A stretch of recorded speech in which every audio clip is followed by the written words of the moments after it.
Cambridge 19 Test 2, you will hear a number of different recordings. All the recordings will be played once only. The test is in 4 parts. You will have 10 minutes at the end of the test to transfer your answers to the answer sheet. Now turn to section 1. First, you have some time to look at questions 1 to 6.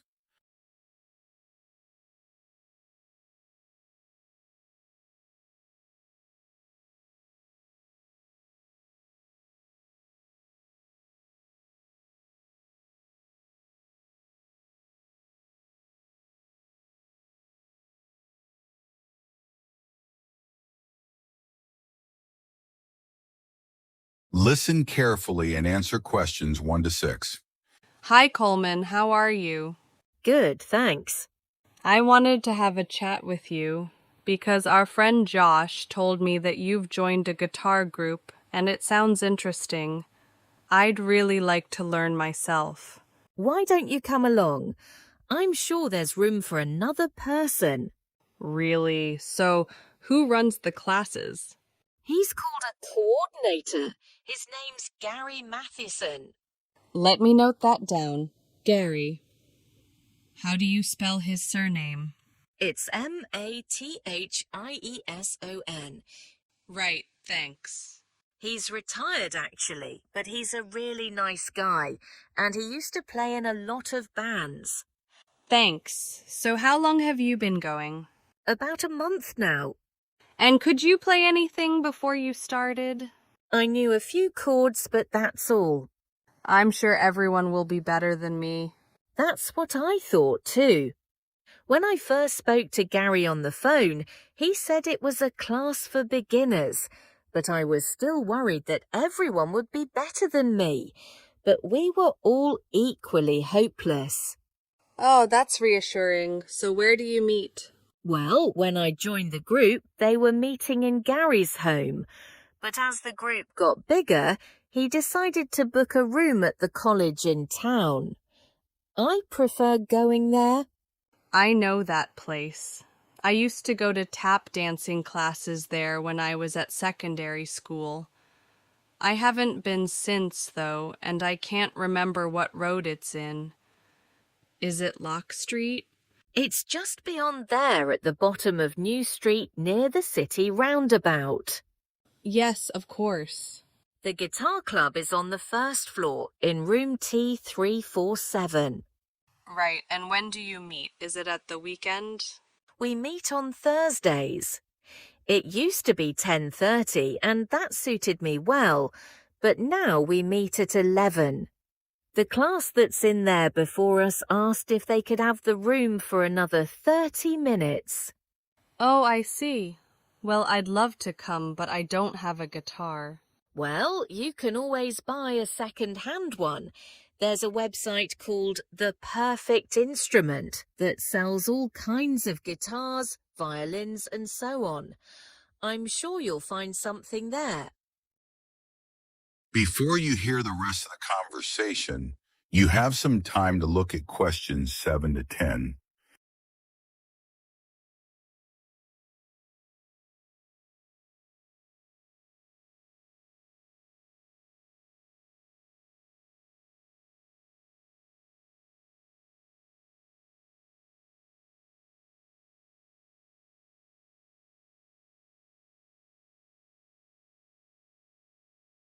Now listen and answer questions 7 to 10. So what's a typical lesson like with Gary? Well, he always starts by getting us to tune our guitars. That takes about 5 minutes. Uh-huh. Some people have an app they use, but others do it by ear. Gary goes round and helps them. And while he's doing that, he tells us what he's going to do during the lesson. Right. First, we usually spend about 10 minutes doing some strumming. So is that using what are they called? Plectrums? No, we just use our thumbs. Much easier. Gary reminds us where to put our fingers for each chord, and then we play them together. Sometimes we all just start laughing because we're so bad at keeping time. So Gary starts clapping to help us. Do you learn to play any songs? Yes, we do at least one song with words and chords. I mean, that's harder than you think. Oh, I'm sure it is. That part of the lesson takes about 15 minutes. He often brings a recording of the song and plays it to us first. Then he hands out the song, and if there's a new chord in it, we practice that before we play it together, but really slowly. Do you do any finger picking? That's the last 10 minutes of the lesson, when we pick out the individual notes from a tune he's made up. It's always quite simple. That must be hard, though. It is, but people like it because they can really concentrate, and if we're all playing well, it sounds quite impressive. The only trouble is that he sometimes gets us to play one at a time, alone. That's scary. It is, but I've got used to it now. At the end, he spends about 5 minutes telling us what to practice for the following week. Well, thanks, Coleman. I'll go and have a look at that website, I think. That is the end of part 1. You now have half a minute to check your answers.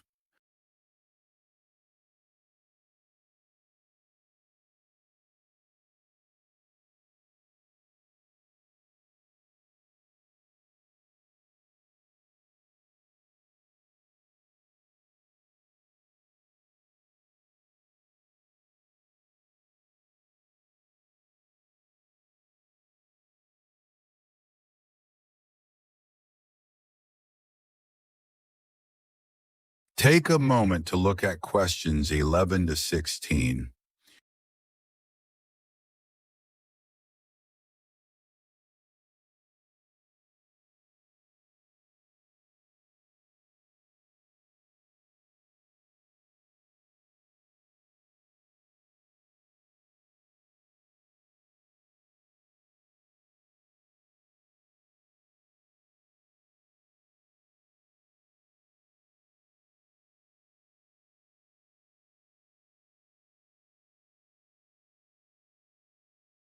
Now listen and answer questions 11 to 16.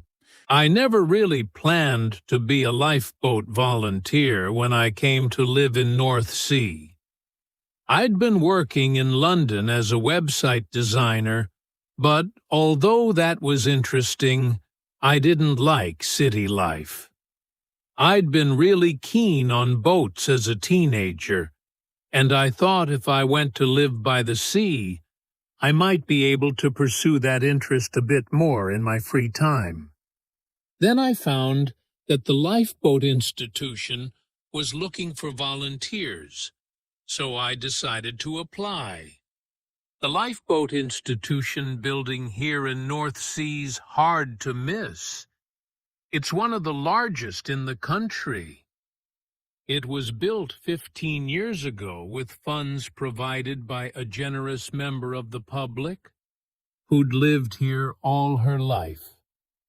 As the Lifeboat Institution is a charity that relies on that kind of donation, rather than funding provided by the government, that kind of help is much needed. When I applied, I had to have a health assessment. The doctors were particularly interested in my vision. I used to be short-sighted, so I'd had to wear glasses.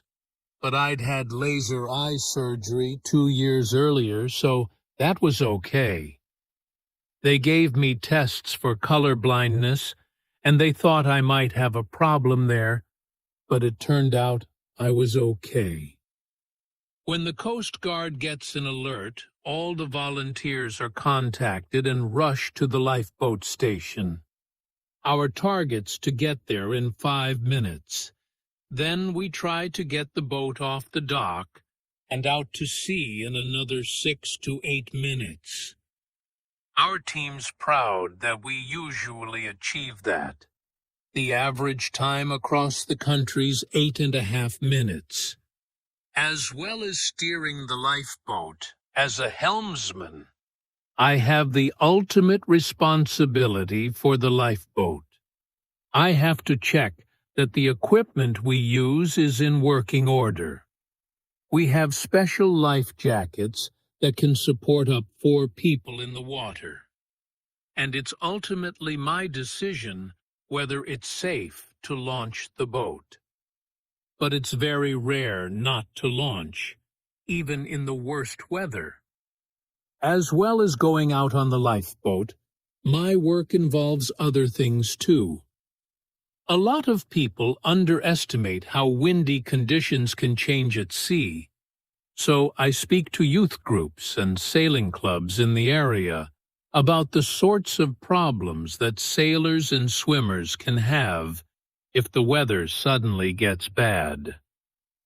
We also have a lot of volunteers who organize activities to raise money for us, and we couldn't manage without them.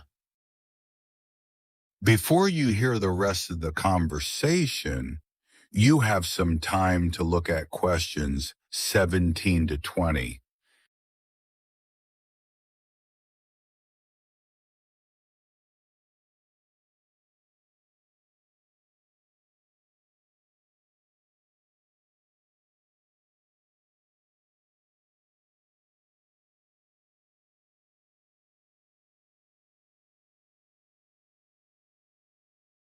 Now listen and answer questions 17 to 20.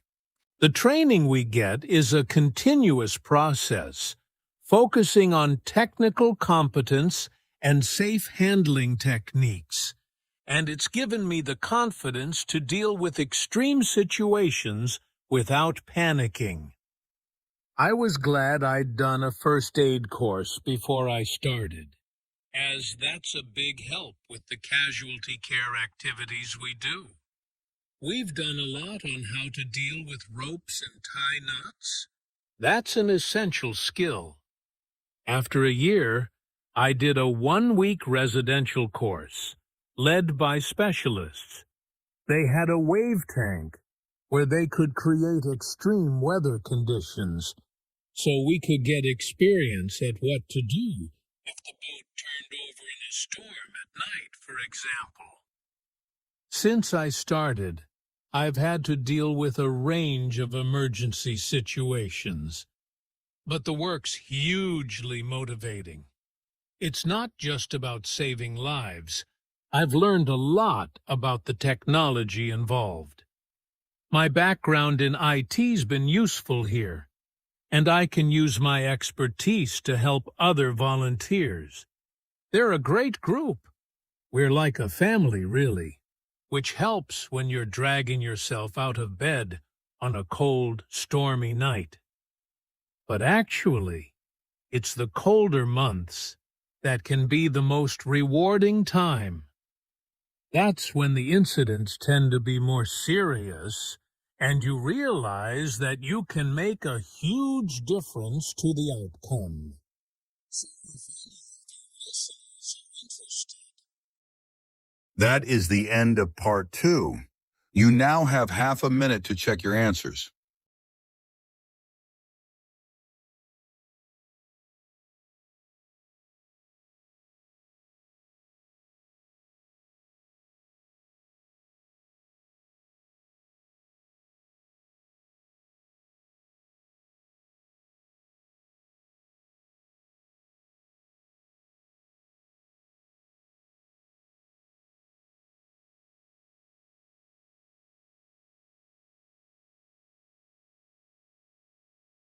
Now turn to part 3. First, you have some time to look at questions 21 to 24. Hi, Don. Did you get the copy of the article on recycling footwear that I emailed you? yeah, it's here. I've had a look at it. So, do you think it's a good topic for our presentation?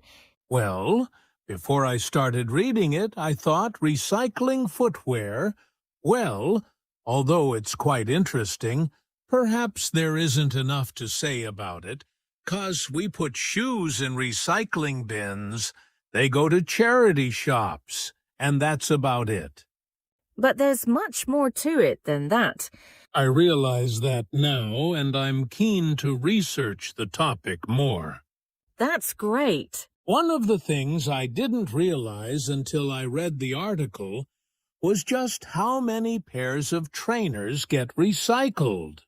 Well, a lot of young people wear them all the time now. They've become more popular than ordinary shoes. I know. I guess they are very hard-wearing. But don't they look a bit casual for school uniform? I don't think they're right for that. Actually, I think some of them look quite smart on pupils, better than a scruffy old pair of shoes. So do you keep shoes a long time? Yes, though I do tend to wear my old pairs for doing dirty jobs like cleaning my bike. I must admit, I've recycled some perfectly good shoes that haven't gone out of fashion and still fit, just because they don't look great on me anymore. That's awful, isn't it? I think it's common because there's so much choice. The article did say that recent sales of footwear have increased enormously. That didn't surprise me. But then it said that the amount of recycled footwear has fallen. It's 6% now compared to a previous level of 11%. That doesn't seem to make sense. That's because not everything goes through the recycling process. Some footwear just isn't good enough to resell for one reason or another and gets rejected. Before you hear the rest of the conversation, you have some time to look at questions 25 to 30.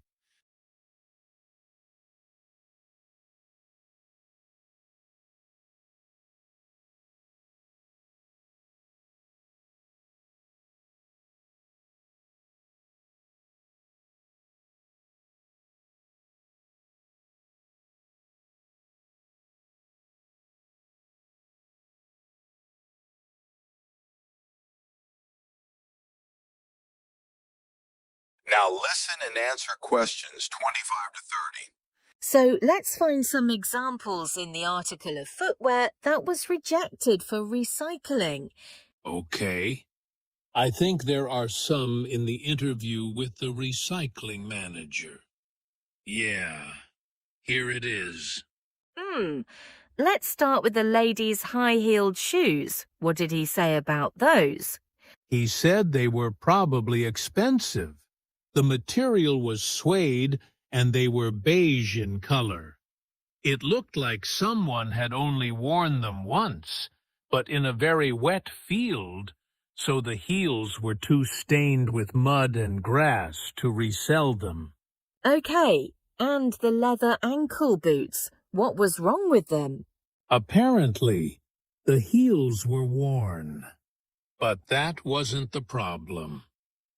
One of the shoes was a much lighter shade than the other one. It had obviously been left in the sun. I suppose even second-hand shoes should look the same. Sure. Then there were the red baby shoes. Oh, yes. We're told to tie shoes together when we put them in a recycling bin. But people often don't bother. You'd think it would have been easy to find the other, but it wasn't. That was a shame because they were obviously new. The trainers were interesting. He said they looked like they'd been worn by a marathon runner. Yeah, weren't they split? Not exactly. One of the soles was so worn under the foot that you could put your finger through it. Well, we could certainly use some of those examples in our presentation to explain why 90% of shoes that people take to recycling centres or bins get thrown into landfill. What did you think about the project his team set up to avoid this by making new shoes out of the good parts of old shoes? It sounded like a good idea. They get so many shoes, they should be able to match parts. I wasn't surprised that it failed, though. I mean, who wants to buy second-hand shoes, really? Think of all the germs you could catch. Well, people didn't refuse them for that reason, did they? It was because the pairs of shoes weren't identical. They still managed to ship them overseas, though. That's another area we need to discuss. You know, I used to consider this topic just from my own perspective, by thinking about my own recycling behaviour without looking at the bigger picture. So much happens once shoes leave the recycling area. It's not as simple as you first think, and we can show that by taking a very different approach to it. Absolutely, so let's discuss. That is the end of part 3. You now have half a minute to check your answers.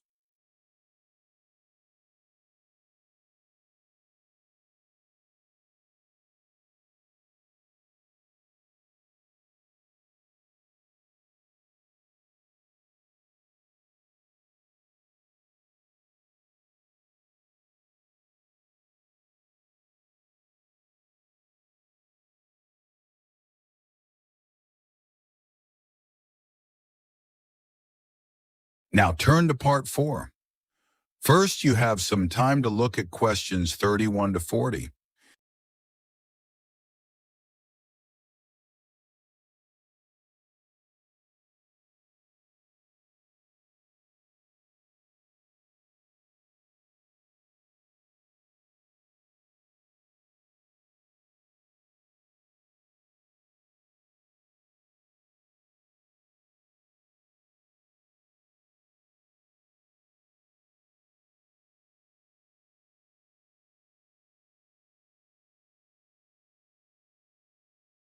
Now listen and answer questions 31 to 40. For my project on invertebrates, I chose to study tardigrades. These are microscopic, or to be more precise, near microscopic animals. There are well over 1,000 known species of these tiny animals, which belong to the phylum Tardigrada. Most tardigrades range in length from 0.05 to 1 millimeter, though the largest species can grow to be 1.2 millimeters in length. They are also sometimes called water bears. Water, because that's where they thrive best, and bear, because of the way they move.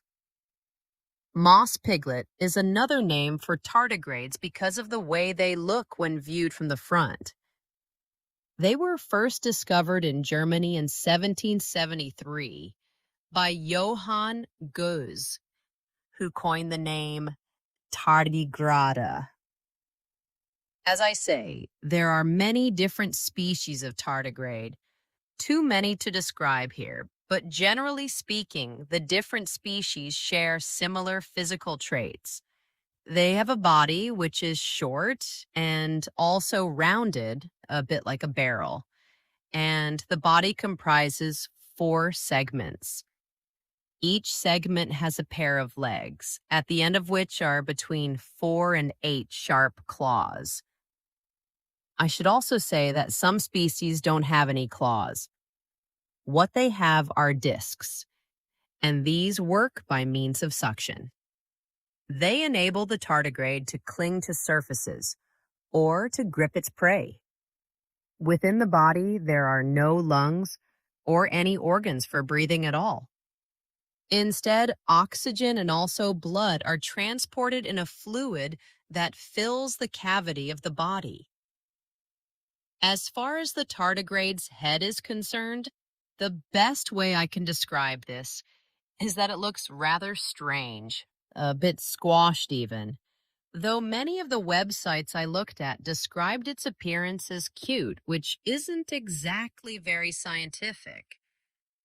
The tardigrade's mouth is a kind of tube that can open outwards to reveal teeth-like structures known as stylets. These are sharp enough to pierce plant or animal cells. So, where are tardigrades found? Well, they live in every part of the world in a variety of habitats, most commonly on the bed of a lake, or on many kinds of plants or in very wet environments. There's been some interesting research which has found that tardigrades are capable of surviving radiation and very high pressure, and they're also able to withstand temperatures as low as minus 200 degrees centigrade or highs of more than 148 degrees centigrade, which is incredibly hot. It has been said that tardigrades could survive long after human beings have been wiped out, even in the event of an asteroid hitting the Earth. If conditions become too extreme and tardigrades are at risk of drying out, they enter a state called cryptobiosis. They form a little ball called a tun, that's TUN, by retracting their head and legs, and their metabolism drops to less than 1% of normal levels. They can stay in this state for decades. And if reintroduced to water, when they will come back to life in a matter of a few hours. While in this state of cryptobiosis, tardigrades produce a protein that protects their DNA. In 2016, scientists revived 2 tardigrades that had been tons for more than 30 years. There was a report that in 1948, a 120-year-old tun was revived, but this experiment has never been repeated. There are currently several tests taking place in space to determine how long tardigrades might be able to survive there. I believe the record so far is 10 days. So, moving on. In terms of their diet, tardigrades consume liquids in order to survive. Although they have teeth, they don't use these for chewing. They suck the juices from moss or extract fluid from seaweed, but some species prey on other tardigrades from other species or within their own.